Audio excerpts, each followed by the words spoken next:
ও মাই god, দাগি সিনেমার treasure চলে এসেছে। ও হো হো হো, এইবার ঈদে খেলা জমবে। আরফান নিশো ভার্সেস শাকিব খানের বরবাদের সাথে। চটপট চলুন রিয়েকশনটা শুরু করি।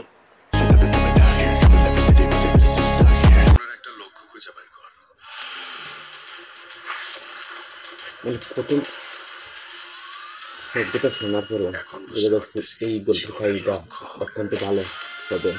ওরে ভাবা, মানে জীবনের উদ্দেশ্য কিছুর জন্য আরফান নিশো গল্পে বাইরে হয়েছে এবং আরফান নিশো তার জীবনের উদ্দেশ্যটা ওরে সারাটা জীবন বুঝতে পারছে। আরফান নিশোর ডাক্তার থেকে বেলে গেছে, মানে সে অনেক কারণে জেলখানাতে চলে গিয়েছিল। সেখান থেকে তার আসলে এই যে জেলখানার দিকে প্রবেশ করতে তার একটা দাগ লেগে গেছে। আর ওই তো ভিতরে করে ওই মেয়েটির নাম রাখা হয়েছে দাগিয়ে। অনেক ভাইলেশন দিয়েছে এই ছবিটি।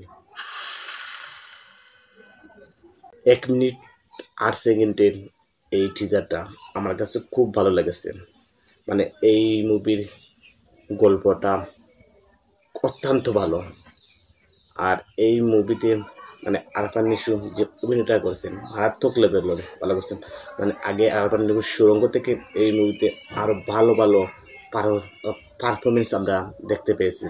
তো এই দাগি মুভির টিজারটা আপনাদের কার কার কীরকম লেগেছে অবশ্যই আমাদেরকে মন্তব্য করবেন। তো এই ছিল আমার আজকের ভিডিও, দেখা হবে।